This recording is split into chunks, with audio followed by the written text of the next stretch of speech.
9 Desember 2020 Indonesia akan menggelar pesta demokrasi tingkat daerah secara serentak. Pemilihan kepala daerah atau pilkada serentak tahun 2020 dilaksanakan dalam masa pandemi COVID-19. Juru bicara Satgas Penanganan COVID-19, Wiku Adhisa Smito, meminta semua pihak untuk tetap mengutamakan pencegahan penularan. Wiku juga meminta para penyelenggara pilkada seperti Komisi Pemilihan Umum Daerah, Badan Pengawas Pemilu Daerah ataupun tim pasangan calon dapat membantu dalam mencegah penularan COVID-19. Caranya dengan tidak mengundang kerumunan dan menjadi contoh bagi para pemilihnya. Wiku juga meminta masyarakat tetap disiplin menerapkan protokol kesehatan 3M, yaitu memakai masker, menjaga jarak, dan mencuci tangan. Dalam menyalurkan suaranya di TPS, masyarakat diminta tetap tertib dan mematuhi aturan yang diarahkan petugas TPS. Hal ini juga berlaku bagi para petugas penyelenggara pilkada yang berada di TPS-TPS. Pastikan tidak terjadi penumpukan dan kerumunan di TPS. Bagi masyarakat, mohon perhatikan jarak aman saat mengantri di dalam dan di luar TPS, tertib untuk melaksanakan protokol kesehatan dengan disiplin.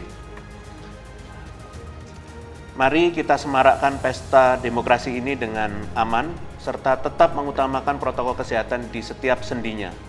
Mohon untuk masyarakat dan pihak penyelenggara agar patuh dengan peraturan yang telah ditetapkan. Sementara Ketua Komisi Pemilihan Umum Arief Budiman memastikan pelaksanaan Pilkada 2020 tetap mengutamakan keselamatan dan kesehatan masyarakat Indonesia. Hal itu dibuktikan dari jumlah pelanggaran protokol kesehatan yang hanya 2,2%. Tetap kerumunan dilarang. Nah, itu jadi kita punya standar itu. Nah, nanti pada hari pemungutan suara juga diberlakukan demikian. Agar semangat kita untuk menjaga dua hal, kesehatan dan keselamatan itu bisa tercapai. Maka penerapan protokol kesehatan penting diperhatikan bagi penyelenggara pemilu, peserta pemilu maupun pemilih.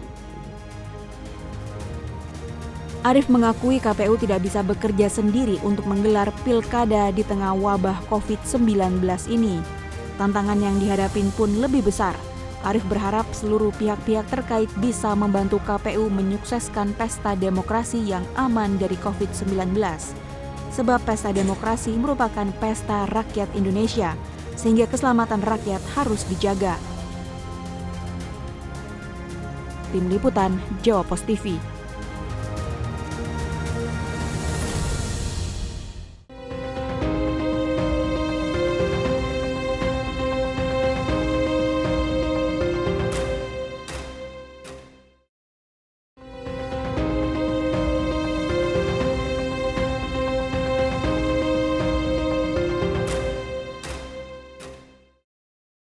Pilkada serentak 2020 akan tetap berlangsung di tengah pandemi COVID-19. Lalu bagaimana dengan prosedur protokol kesehatan yang diterapkan agar pesta demokrasi ini tetap bisa berlangsung tanpa menimbulkan klaster baru COVID-19? Untuk memperbincangkan hal tersebut, saat ini saya telah bersama dengan anggota KPU Divisi Sosialisasi, Pendidikan Pemilih dan Partisipasi Masyarakat Dewa Rakasandi.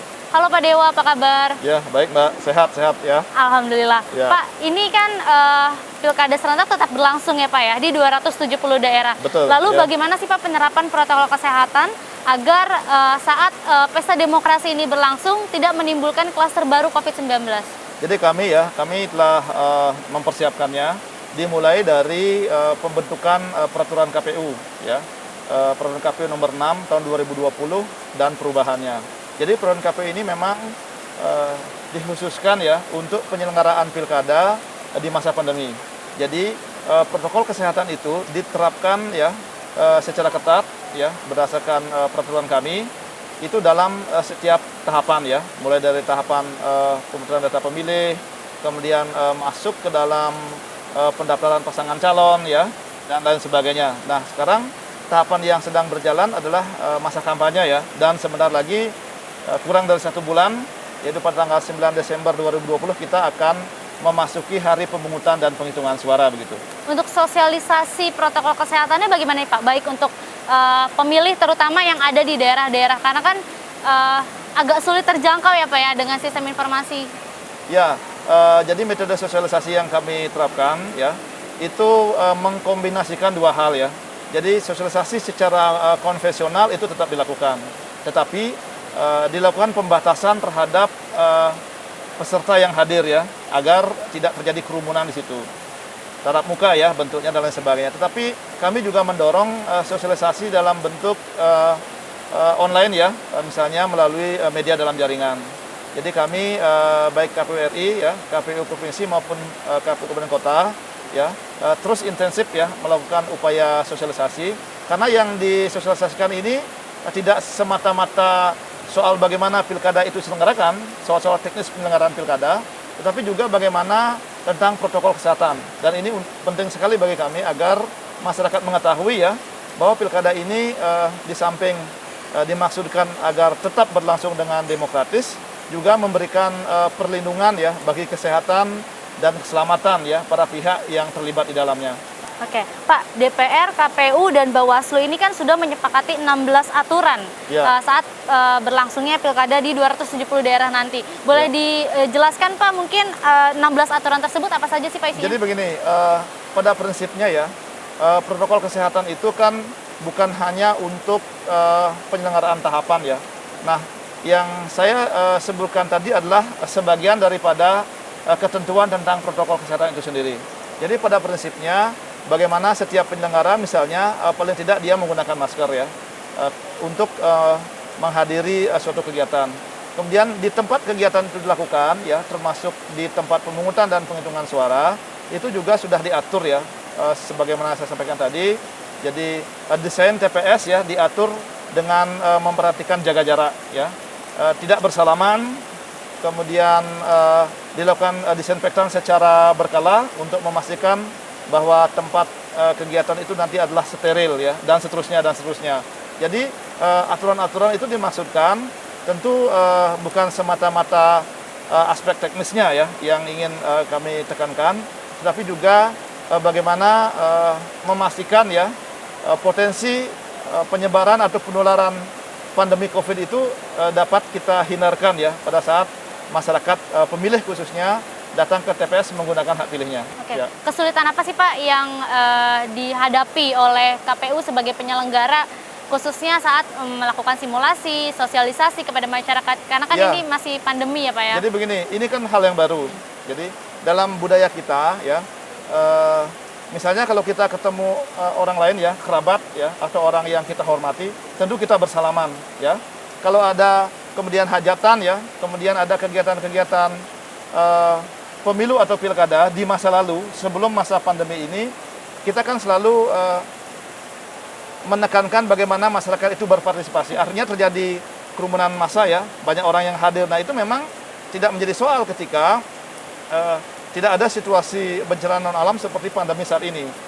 Nah begitu terjadi pandemi tentu kultur ini harus dirubah ya, dengan menjaga jarak, tidak bersalaman, pakai masker dan sebagainya. Maka bagi kami membangun kebiasaan baru ini adalah satu tantangan ya, tetapi kita yakin ya jika kita bersama-sama berkomitmen, kemudian sama-sama disiplin gitu ya, maka protokol ini akan dapat kita tegakkan selama tahapan berlangsung. Oke, baik. Berarti untuk penghitungan suara ini akan dilakukan secara online gitu Pak? Ya begini, KPU telah mengembangkan yang disebut sebagai Sirekap yang saya sebutkan tadi. Nah, di dalam mekanisme Sirekap itu ada sedikit perbedaan dengan situng ya. Kalau situng kan pada prinsipnya ada dokumen hasil yang di TPS itu dihimpun ya, kemudian di-scan dan di-upload. Itu sebagai bentuk keterbukaan informasi publik ya terhadap hasil-hasil yang diperoleh oleh KPU melalui jajaran yang ada di TPS agar masyarakat bisa melihatnya. Nah, sedangkan Sirekap ini tidak dengan scan ya, tapi dengan mengambil foto ya, mengambil foto dokumen C hasil pemilihan ya, C plano. Jadi difoto, kemudian diproses, setelah melalui mekanisme tertentu diupload ya, diupload. Nah, itu artinya pemanfaatannya tentu didukung oleh teknologi informasi gitu ya. Jadi Sirekap ini sebetulnya dimaksudkan selain untuk mempercepat ya proses rekap, aspek penting yang akan dikonsultasikan besok ya melalui RDP ini adalah terkait dengan rencana KPU untuk menerapkan Sirekap itu. Oke, baik. Setelah ini kami masih akan membahas terkait dengan protokol kesehatan pada saat penyelenggaraan pemilu Pilkada serentak 2020. Tetap di Bersatu Melawan Corona.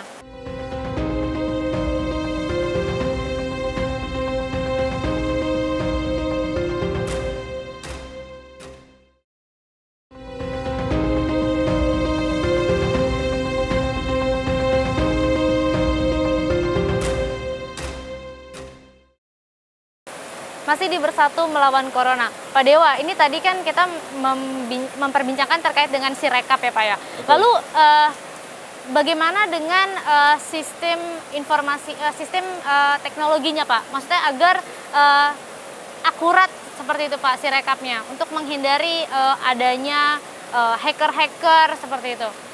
Ya, saya kira ini satu pertanyaan yang baik ya. Jadi prinsip dalam penerapan teknologi informasi itu setidaknya kan ada 3 ya. Pertama tentu sumber daya manusia, brandware-nya. Kemudian ada juga aspek software atau aplikasi, jadi kehanalan daripada sistem yang kita bangun. Nah berikutnya tentu adalah infrastruktur atau hardware-nya itu sendiri. Nah kami telah berupaya ya bersama pihak partner KPU ya yang mengembangkan sistem ini, dan juga kami merintis mekanisme-mekanisme tertentu seperti misalnya bagaimana sistem ini kemudian diaudit dan disertifikasi ya. Ini masih dalam proses. Mudah-mudahan segera bisa diselesaikan. Nah, semua itu dimaksudkan agar sistem ini yakin ya, handal ya untuk mengcover proses rekap yang kemudian direncanakan akan didukung oleh sistem itu tadi. Nah, sejauh ini memang KPU sebetulnya telah memiliki pengalaman ya, bukan hanya kali ini, karena KPU telah mengembangkan sejumlah sistem informasi yang selama ini digunakan untuk mendukung kelancaran proses pemilu maupun pilkada. Jadi di KPU sendiri ada divisi yang memang menangani hal itu, dan selebihnya kami telah melakukan sejumlah, misalnya ada dalam bentuk FGD ya, dengan melibatkan pihak-pihak terkait, baik para ahli maupun dari jajaran kementerian atau lembaga ya yang memiliki kewenangan soal itu. Jadi kami telah meminta masukan-masukan. Nah sekarang tinggal bagaimana tahap implementasinya ya. Jadi selain aspek teknis seperti yang disampaikan tadi, ya tentu juga aspek regulasi, karena aspek regulasi lah menjadi dasar hukum ya bagi penerapan sistem dimaksud gitu. Berarti untuk sumber daya manusianya dan juga untuk softwarenya saat ini masih dalam proses persiapan lebih matang ya Pak ya?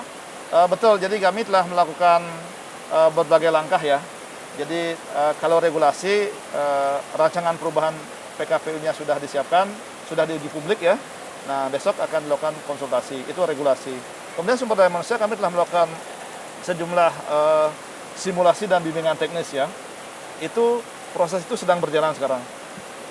Nah berikutnya ya, selain itu tentu bagaimana kemudian aspek teknisnya, ya kesiapan teknis ya dari sistem atau aplikasi itu sendiri, termasuk kesiapan infrastruktur atau jaringan yang ada di daerah. Dan KPU telah berupaya untuk memetakan ya titik-titik koordinat di mana TPS itu akan dibangun ya, untuk melakukan pencermatan apakah di situ ada akses internet atau tidak ya.